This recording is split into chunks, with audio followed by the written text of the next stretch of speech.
Olá, meus amigos, minhas amigas do Grupo Espírita Mensageiros da Luz, que alegria estarmos juntos.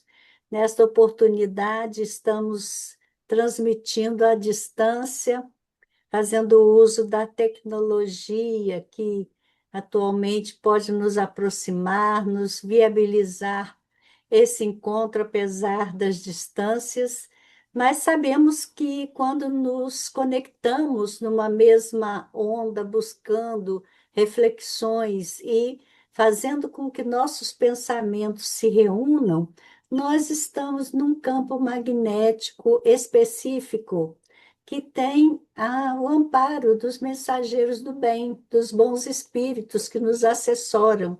Então, certamente, neste momento, todos nós estamos sob a supervisão deles, e é uma alegria muito grande poder contar com essa possibilidade atualmente. Que Jesus abençoe a todos, abençoe essa casa querida, possa nos oportunizar outros encontros mais à frente, quem sabe presencialmente, que é sempre uma alegria muito grande quando podemos comparecer a essa cidade tão agradável que é Santa Teresa.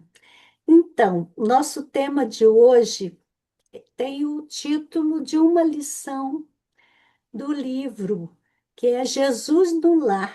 O livro é a psicografia de Francisco Cândido Xavier, ditado por Neio Lúcio. E esse nosso texto é o capítulo 11, e tem o título O Santo Desiludido. É um trabalho, um texto que vai falar de fé, vai falar de crença, vai falar de obras e responsabilidade no bem. Então, nós sabemos que quando Jesus esteve na Terra, ele estabeleceu uma amizade muito próxima com Simão Pedro, um pescador que acabou se tornando tão íntimo de Jesus que Jesus frequentava a casa de Pedro. A presença de Jesus na casa de Pedro é um dos aspectos mais humanos e afetivos dos evangelhos. A casa de Pedro era situada em Cafarnaum e tornou-se uma espécie de ponto de apoio para Jesus durante boa parte do seu ministério na Galileia. Ali não havia apenas um abrigo físico, mas um ambiente de convivência, ensino, fraternidade, serviço. Nós sabemos que esses detalhes da pregação de Jesus não puderam ser todos registrados nos textos que nos chegaram, os textos que compõem a Bíblia, porque naquele tempo a escrita era algo muito complexo. E então, o que nós recebemos de relato foram sínteses do trabalho que Jesus realizou. Mas é fácil imaginar esse contexto dos encontros dos discípulos e de mais pessoas no ambiente da casa de Pedro. E Pedro sempre cedia esse espaço e acolhia a presença de Jesus como a presença desse ser amigo, que eles entabularam essa amizade e se tornou cada vez mais forte ao longo do tempo. Então, ao nos reunirmos para refletir sobre os ensinamentos de Jesus, nós somos convidados a voltar o nosso olhar para dentro de nós mesmos. Muitas vezes acreditamos que a fé se resume ao que sentimos, ao que pensamos ou ao que declaramos. No entanto, nessa passagem, nós vamos ver que Jesus, em sua sabedoria, nos convida a algo mais profundo, viver a fé como uma luz em movimento, como força atuante no bem. A lição que hoje nos reúne nos apresenta uma figura que, à primeira vista, poderia ser considerada exemplar. Alguém devoto, dedicado, aparentemente fiel, mas ao final da sua jornada, ele se vê surpreendido. E essa surpresa nos convida a uma pergunta essencial: De que maneira temos vivido a nossa fé? Será que ela tem sido apenas um sentimento guardado no coração? Ou tem se transformado em gestos concretos de amor, compreensão e serviço? Jesus nos recorda que a fé, quando não se traduz em obras, é como uma lâmpada apagada. Possui forma, mas não ilumina. Então, que nós possamos, nesta reflexão de hoje, acender essa luz em nós, compreendendo que crer é também agir, e que cada pequena atitude no bem é um passo seguro em direção à verdadeira vida espiritual. Vamos rapidamente lembrar o que Jesus contou. Quando Jesus se reunia nessa casa e os discípulos e outras pessoas o envolviam ali para ouvi-lo com atenção, Jesus fazia perguntas, Jesus contava histórias.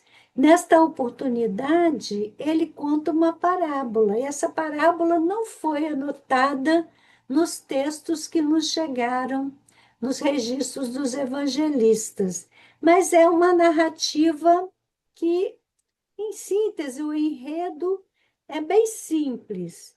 É de um homem que, com a intenção de exemplificar a própria fé ou de demonstrar a sua adoração a Deus, ele retirou-se do convívio social e passou a viver numa gruta.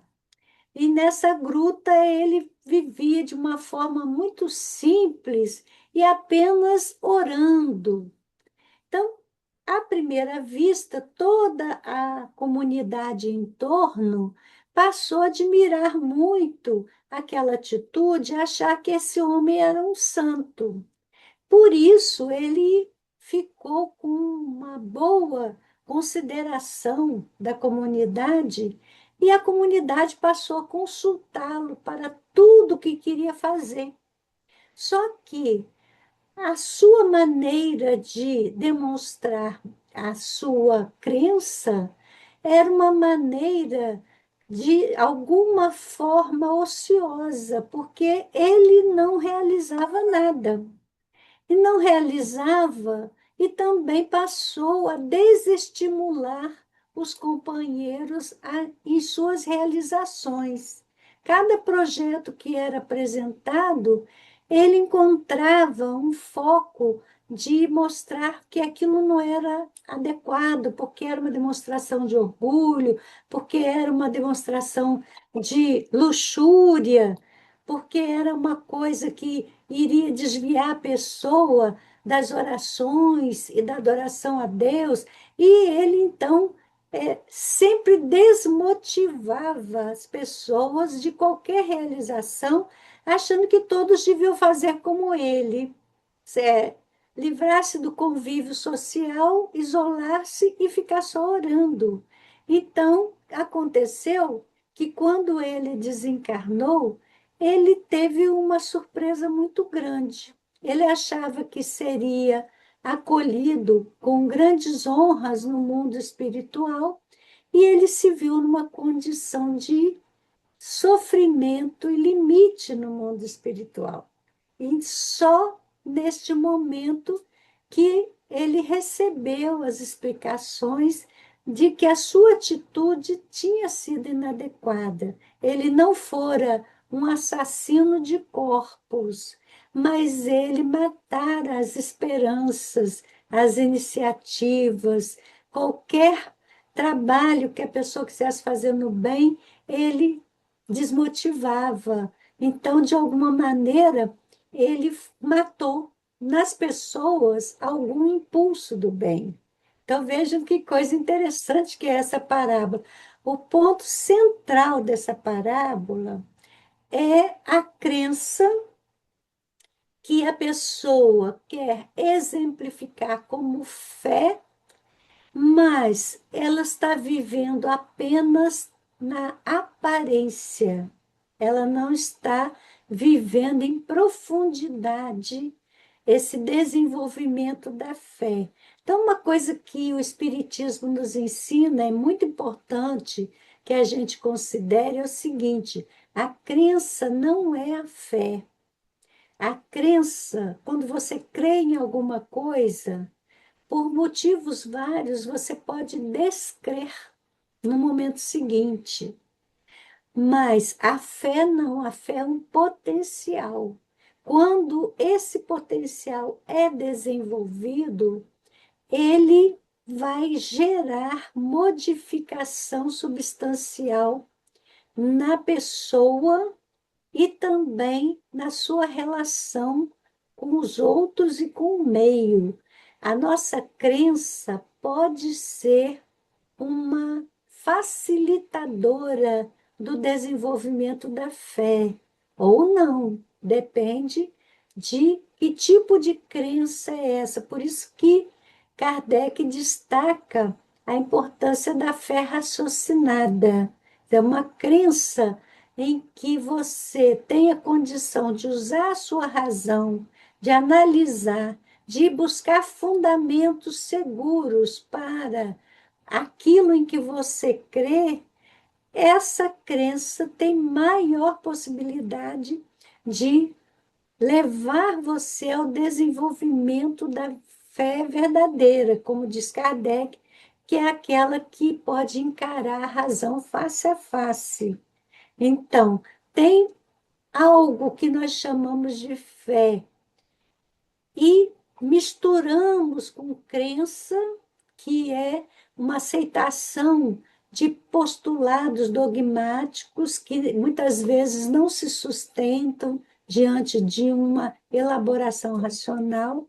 Então, essa não é uma fé verdadeira, é uma crença, é uma convicção temporária que pode ser corrigida com o tempo. Então, o ensino central de Jesus, que está bem explícito no texto, é que a fé sem obras é uma lâmpada apagada. Tem a forma da lâmpada, mas não ilumina.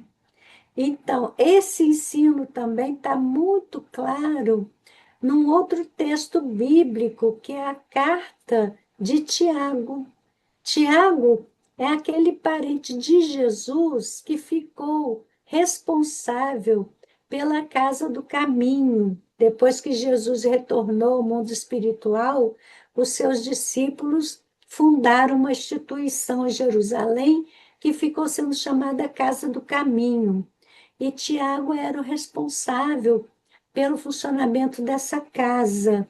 E ele escreveu uma epístola que ficou registrada como um dos textos do Novo Testamento. Nessa epístola, no capítulo 2, no versículo 14, Tiago diz assim: Meus irmãos, que aproveita se alguém disser que tem fé e não tiver as obras? Porventura, a fé pode salvá-lo?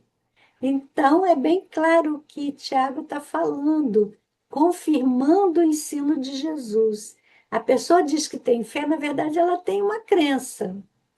Não é a fé ainda, que a fé é uma potência, a fé é uma alavanca. Jesus diz que quem tem fé do tamanho de um grão de mostarda pode transportar montanhas. Então, quer dizer que a fé é um sentimento que, quando desenvolvido, nos estrutura para vencer obstáculos, para superar dificuldades, para atuar no bem, apesar do contexto que não seja um contexto estimulante das boas coisas.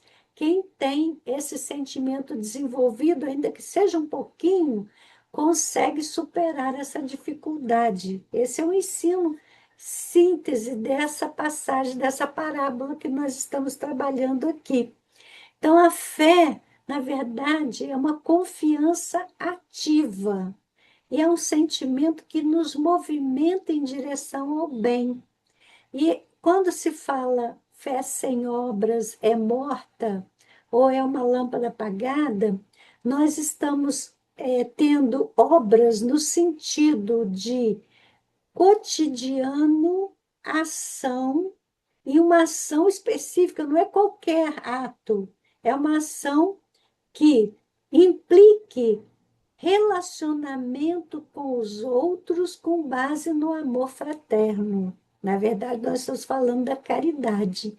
A obra que a fé enseja é a caridade. E essa caridade, ela não precisa de recursos para se realizar. Desculpe.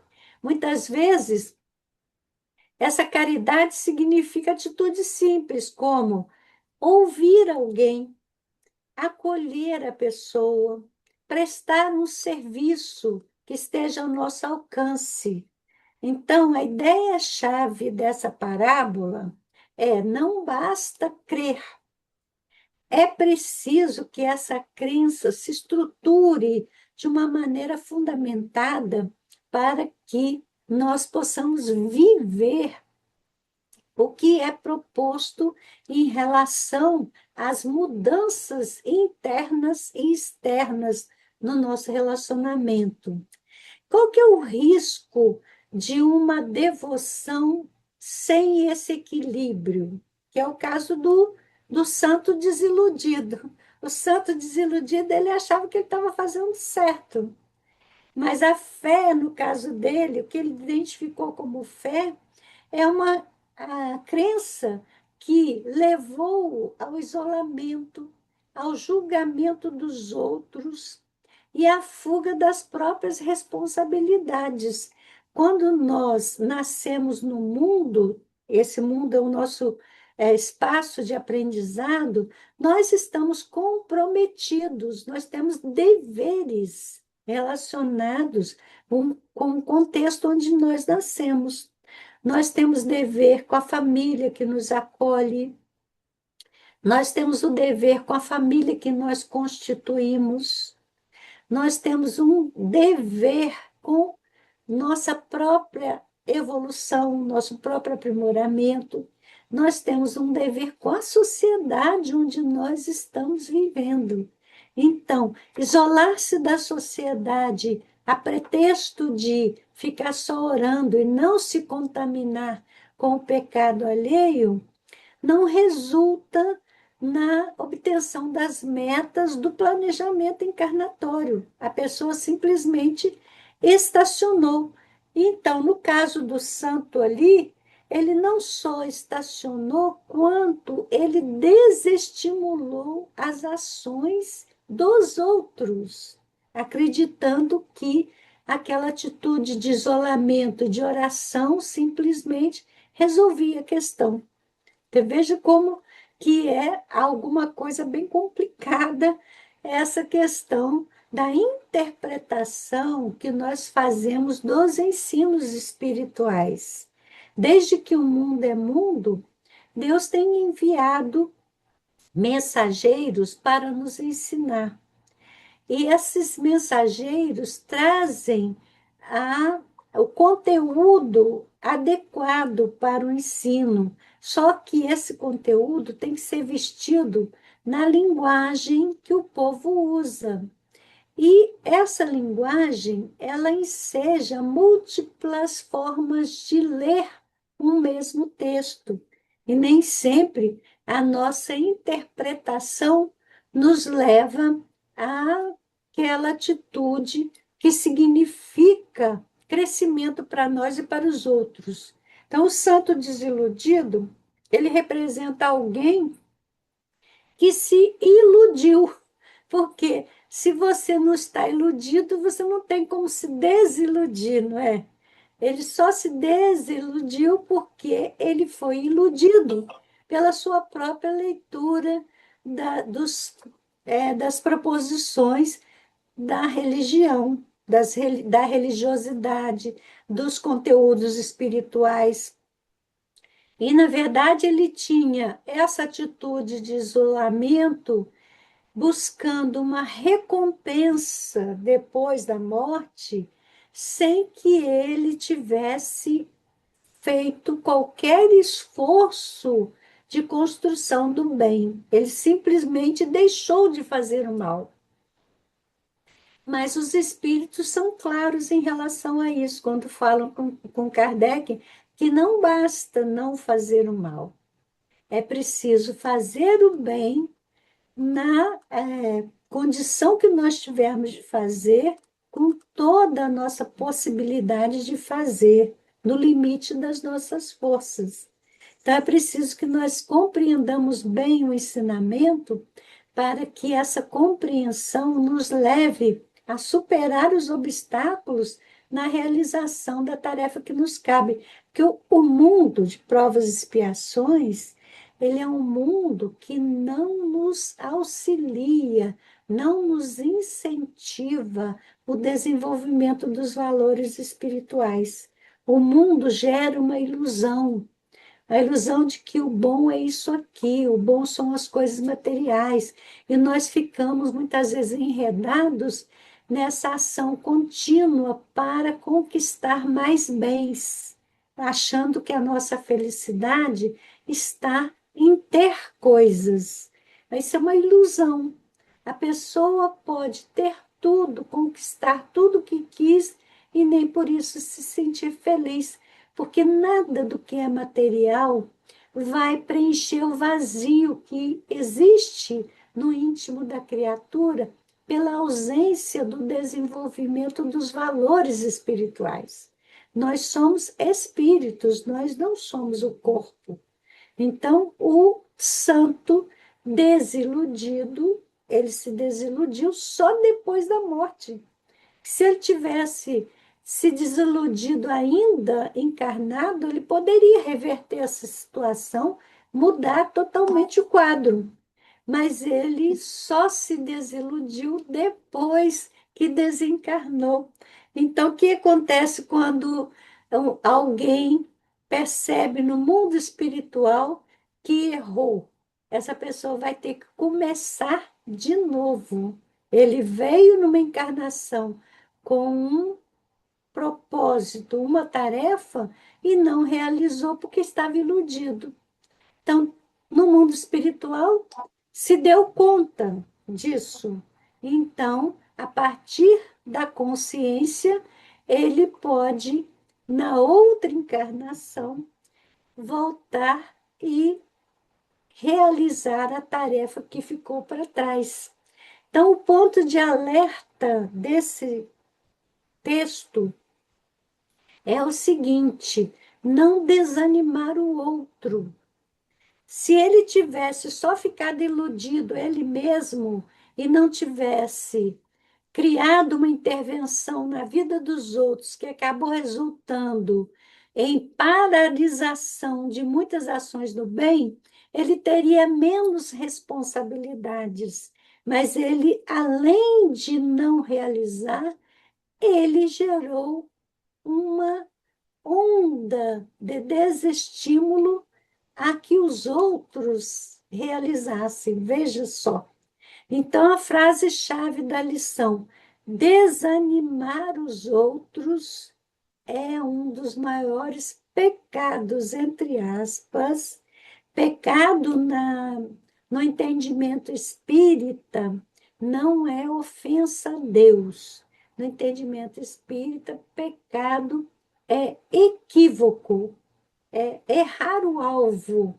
Quer dizer, você se enganou. Então, um dos maiores enganos que a gente pode praticar é desanimar os outros. Quais formas que nós temos para gerar desânimo nos outros? Críticas constantes. Se nós estamos convivendo e a nossa palavra é só de crítica todo dia em relação àqueles com quem convivemos, nós estamos gerando desestímulo para os nossos próximos, para aqueles que estão perto de nós. Outra forma de gerar desestímulo: desvalorização do esforço alheio. Aí dizer para outra, não adianta nada que você faz, não vai resultar, não dá certo, isso não funciona. Outra forma, exigência excessiva. Você criar tanta exigência para aqueles que convivem com você, Você nunca está satisfeito com o trabalho do outro, está sempre apontando defeito. Isso também desestimula. Então, vamos prestar atenção nesse ponto de alerta. O que nós estamos fazendo que tenha esse sentido de desanimar os outros? Então, nós podemos também conectar esse ensinamento de Jesus com a prática na evangelização. As crianças e os jovens, eles precisam de estímulos para desenvolver o potencial de virtude que eles têm. Então, eles não precisam de cobrança rígida, criar um contexto de muita opressão, de castigo, um contexto de limitação, de impedimento das iniciativas, muitas vezes criativas, que as crianças têm, que os jovens têm. Então, a responsabilidade de quem educa, de quem tem sob sua tutela uma criança ou um jovem, é ser apoio para que eles alcancem a meta que os trouxe de volta à encarnação, e não um obstáculo. Então, os pais, professores, aqueles que tutelam outros seres, precisam pensar na própria responsabilidade que tem em relação a como estão lidando, como estão interagindo com esses jovens, com essas crianças. Vamos refletir aqui. Vamos pensar, cada um pensando consigo mesmo. Será que a minha fé tem se traduzido em atitudes concretas? Aí nós estamos falando fé num sentido cotidiano que a gente dá à crença. Será que a crença que eu manifesto permite o desenvolvimento do sentimento de fé ao ponto de se traduzir em atitudes concretas que alteram a minha vida e também a dinâmica relacional que eu construo com a minha família, com os meus amigos? Eu preciso refletir sobre isso. Essa é uma boa pergunta quando a gente lembra o ensinamento de Santo Agostinho na questão 919 do Livro dos Espíritos, porque Kardec pergunta a Santo Agostinho o meio prático e eficaz do homem superar as ilusões do mundo e conseguir cumprir as suas tarefas aqui. E ele diz que essa ferramenta é o conhecimento de si mesmo. Esse meio eficaz é o conhecimento de si mesmo. E quando Kardec pede detalhes, como é que eu faço isto? Aí Santo Agostinho diz assim: faça como eu fazia quando eu estava encarnado aí. No final do dia, passava em revista o que eu tinha feito ao longo do dia. E eu analisava por que eu fizera cada coisa, quais as minhas motivações. Eu também analisava se eu fiz todo o bem que eu podia, se eu não deixei de cumprir com um dever. Então, essa pergunta é uma das que a gente pode formular, que ele diz assim, que a gente, para fazer esse autoexame, nós temos que formular perguntas para nós mesmos e não ter medo de dar as respostas. Por quê? Porque quando encontramos as respostas adequadas, nós estamos ainda no caminho da encarnação, nós já estamos procurando reverter o processo de ilusão. Nós estamos saindo da ilusão que o mundo gera e estamos conectando com as nossas movimentações internas, motivações psíquicas, com possibilidade de ajustar o caminho antes de partir para o mundo espiritual, porque depois que termina a encarnação, esta oportunidade está finda. Vamos ter outra oportunidade, porque vamos reencarnar de novo, mas perdemos a chance. Por isso que fazer perguntas é importante.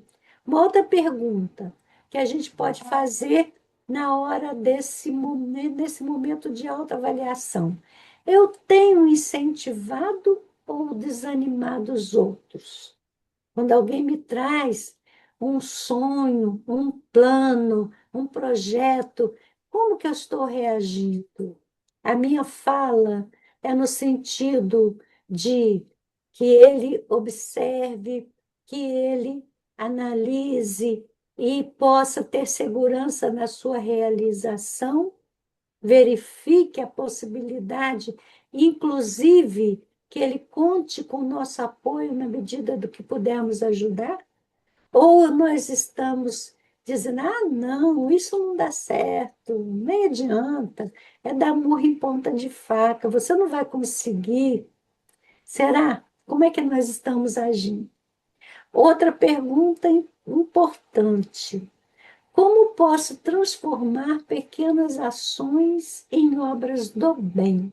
Que às vezes a pessoa fica pensando em coisas grandiosas. Ah, se eu ganhar na loteria, eu vou criar um albergue para todo mundo que não tem casa poder dormir.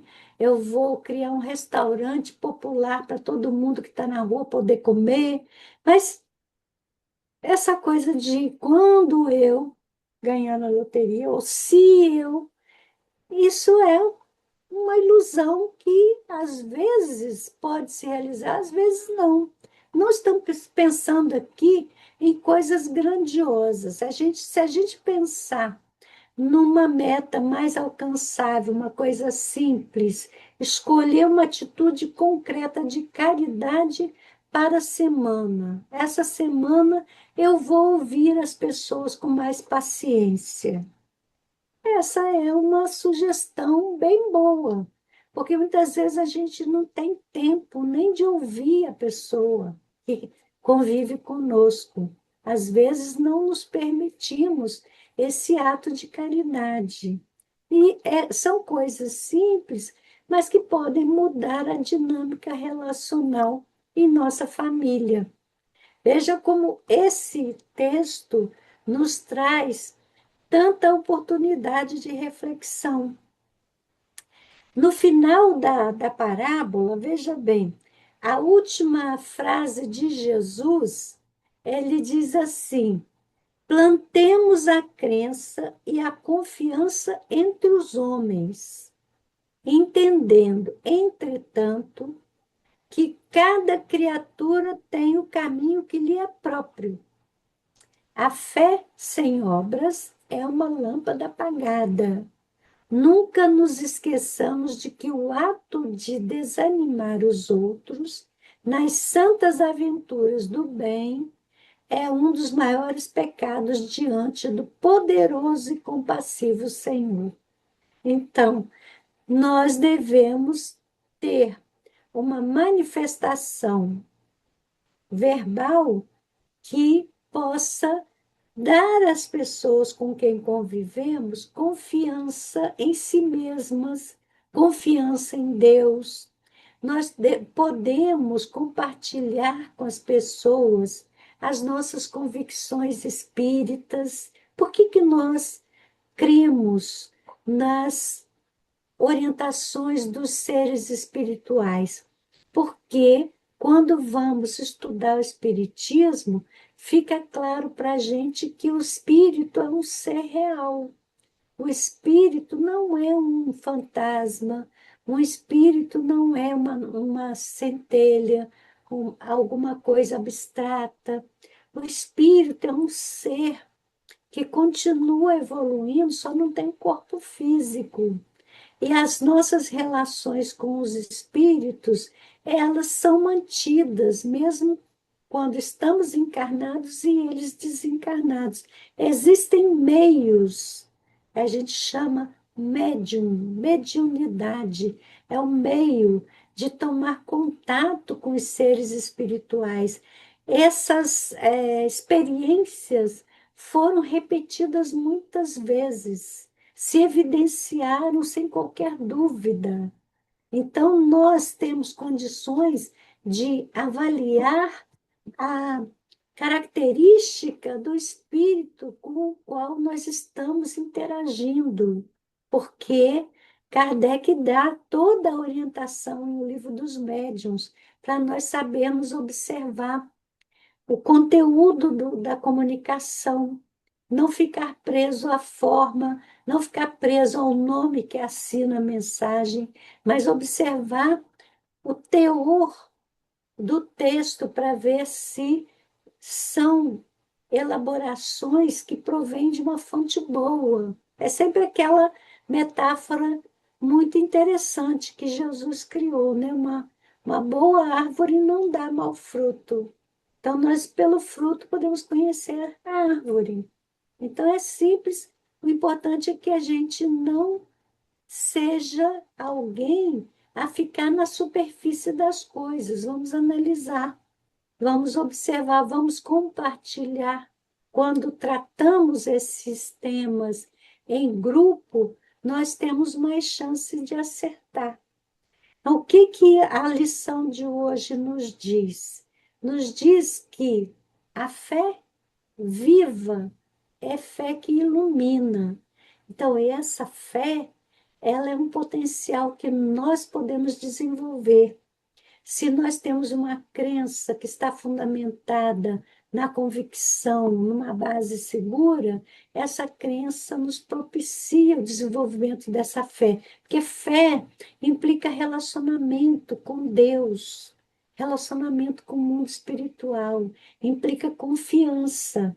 Então, como eu vou ter confiança se eu não tenho muito claro para mim como essas situações se desenrolam na vida espiritual, de como que esse Pai Criador que Jesus nos ensinou a entender que é bom e que é a nossa felicidade, como nós vamos entender, então, todo o mal que existe ainda no cenário do mundo, que nos torna inseguros em relação ao que nós devamos viver em sociedade. Então, o estudo do Espiritismo nos oportuniza entender essa dinâmica, compreender a lei de ação e reação, compreender os mecanismos da justiça e da misericórdia de Deus, para que a gente tenha segurança.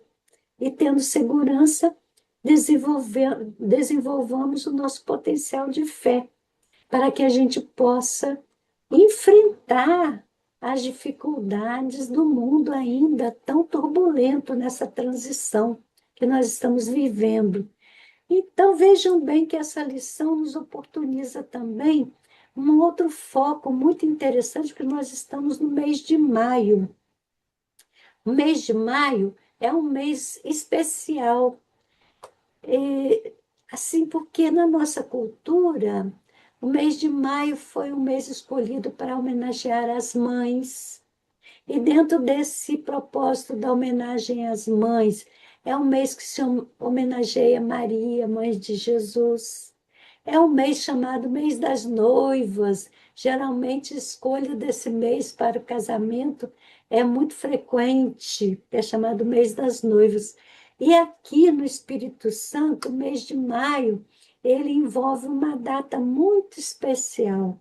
Essa data, que é o último domingo do mês de maio, ficou definida como lei municipal. Essa lei municipal é uma lei que foi instituída em 2001 e ela define que o último domingo de maio é o Dia Municipal da Paz. E depois, no dia, também em maio, mas foi no ano de 2005, na época, o governador do estado era o Paulo Artung, ele também instituiu por lei que o último domingo de maio é o Dia Estadual da Cultura da Paz. Olha que coisa importante. A gente pode aproveitar o mês de maio para incrementar e desenvolver ações dentro da campanha permanente da paz.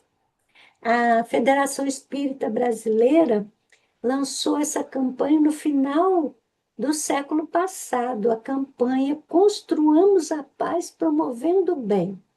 Então, foi uma campanha proposta para todo o Brasil, aqui no Espírito Santo. Nós, em 2001, criamos aqui em Vitória o Movimento pela Paz. Esse Movimento pela Paz era uma organização não governamental que tem como objetivo de construir situações que fomentassem a paz. E o mundo precisa de paz. Nunca como hoje o mundo precisou tanto de paz. E a gente vê que há um discurso sobre a paz, mas na prática, cada vez aumentam mais os conflitos. Hoje nós temos vários conflitos ativos no cenário do nosso mundo. Então, promover a paz é um ato de caridade. Então, no mês de maio, nós podemos desenvolver ações da campanha da paz proposta para o movimento espírita. O último domingo de maio foi decretado como Dia da Paz em todo o estado, convidando-nos a empreender que, compreendendo que a paz verdadeira, ela não nasce só dos discursos ou dos desejos, mas é preciso que ela se converta em vivência. É aquela história, né? A fé entre aspas, quer dizer, você tem uma crença, mas essa crença não significa ação, na verdade, é a fé, entre aspas, não é a fé verdadeira, porque é uma lâmpada apagada, ela não ilumina. Como diz Tiago, a fé sem obra, sem obras é morta. Então, vamos viver a nossa convicção em atos, em gestos concretos de acolhimento, respeito, solidariedade, esperança, em tempos marcados pela intolerância, pelo desânimo, semear a confiança entre os homens é cooperar com a obra divina, a obra de reconciliação, a obra de fraternidade. Cada criatura possui o caminho que lhe é próprio. Lembrar isso muito bem, que está na fala de Jesus, na última fala de Jesus, dentro desse texto do Santo Desiludido. Cada criatura tem o caminho que lhe é próprio. Então, nós podemos ajudar a pessoa a realizar os seus propósitos no seu caminho, com incentivos e com o nosso próprio exemplo. Então, se nós fazemos a nossa ação de paz, nós vamos também conviver com as diferenças e entender que o outro tem seu caminho próprio. E não precisaremos desencorajá-lo, apagar a luz dele, a luz dos sonhos, das suas lutas. Então, o Dia da Paz torna-se um convite à construção silenciosa e perseverante de um mundo mais iluminado pela fé ativa, pela compreensão e pelo amor ao próximo. Esse é o propósito que a gente trouxe aqui como uma lembrança de que nesse mês nós temos, por lei, o estímulo para realizar a campanha da paz. Como que essa campanha pode se desenvolver? No nosso projeto do Movimento Paz, a gente propunha 3 aspectos para o trabalho de paz: paz interior, paz social e paz ambiental. Então, são três ângulos de ações de paz que podemos aproveitar o mês de maio para apresentar à nossa comunidade. Paz interior são ações de meditação, de interiorização, de mentalização, leitura reflexiva. A gente já esteve aí no grupo Mensageiros da Luz falando sobre meditação, né? Eu não sei se vocês estão lembrados, algum tempo atrás a gente esteve aí falando sobre meditação.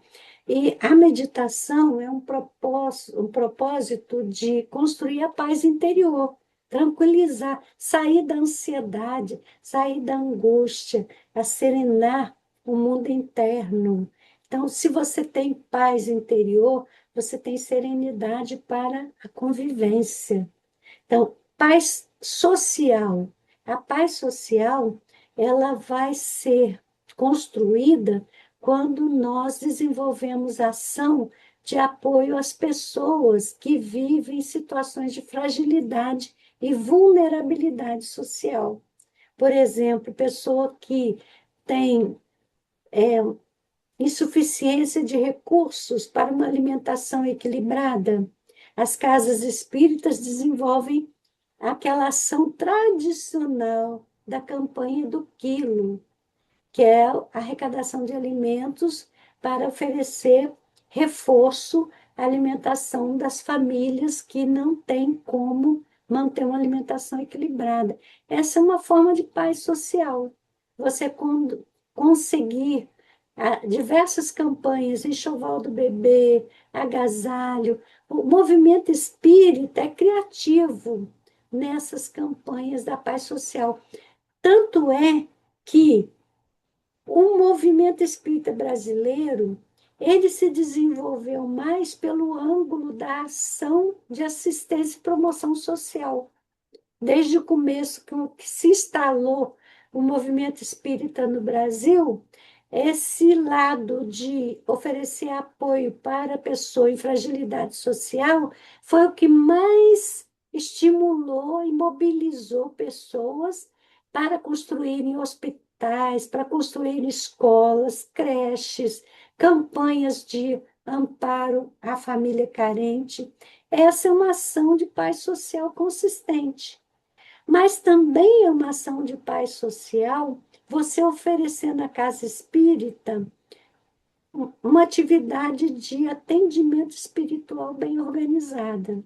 Quer dizer, saber acolher a pessoa que está vivendo um processo de influenciação espiritual, ouvir a pessoa que está passando por uma fragilidade psicológica por motivo do luto. Tem vários tipos de luto que você enfrenta que geram desestabilização da pessoa e por isso também da família, do trabalho. Então, oferecer apoio é também trabalhar paz social, esse tipo de apoio, o apoio espiritual que a casa espírita pode oferecer.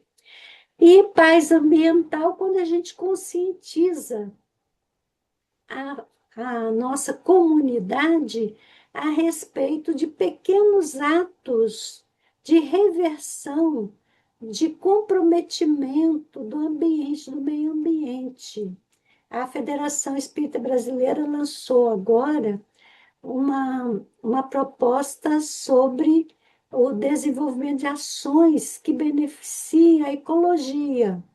Então, são várias sugestões. Quem quiser entrar lá no site da FEB, vai achar essa campanha lá, campanha ecológica. Você tem várias pequenas ações que a Casa Espírita pode desenvolver no sentido de poupar o meio ambiente, de colaborar para evitar a poluição do meio ambiente.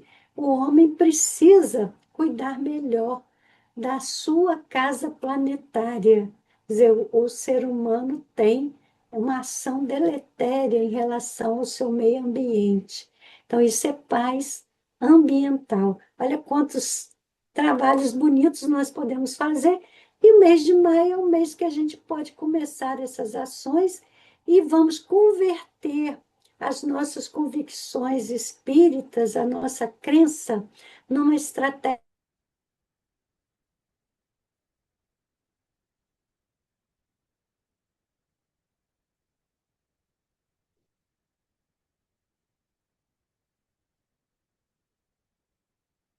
Interrupção no sinal que a gente ainda não Né? foi aqui ou lá. Sim, pois não, Heraldo? O nosso sinal deu uma quebrazinha aqui, mas voltou. Eu não entendi ainda. Fala mais alto um pouquinho. Houve uma pequena queda aqui no sinal da internet, mas foi só uns 15 segundos, já voltou. Ah, então tá bom, ainda bem. Então, nossa palavra final é essa. Estamos refletindo sobre o santo desiludido. Vamos analisar se nós também não estamos no caminho de ilusão que vai nos trazer desilusão depois da nossa desencarnação. E a chave da história é você agir no bem, porque sem obras a fé é lâmpada apagada, e não desestimular as realizações daqueles que caminham junto conosco. Essa é a essência.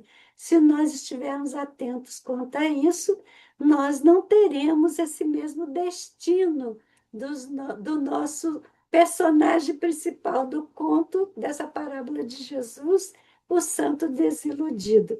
Que Jesus possa nos abençoar, nos fortalecer e nós possamos fazer no mês de maio um ótimo mês de iniciar a nossa campanha e as nossas ações, incrementar as nossas ações pela paz. O mundo precisa de paz, nunca viveu uma hora de paz e atualmente os conflitos estão se potencializando. Vamos atuar no bem, não importa que seja dentro do âmbito restrito em que nós vivemos, porque todo ato no bem, ele vai ser ampliado, potencializado pelas ações dos nossos amigos espirituais e de Jesus, nosso mestre, que é o príncipe da paz, não é? Ele disse: "A minha paz vos dou, mas não vou-la dou como o mundo a dá". Então vamos buscar a paz do Cristo, que é a paz operosa do trabalho no bem. Muito obrigada pela atenção de vocês. Um grande abraço.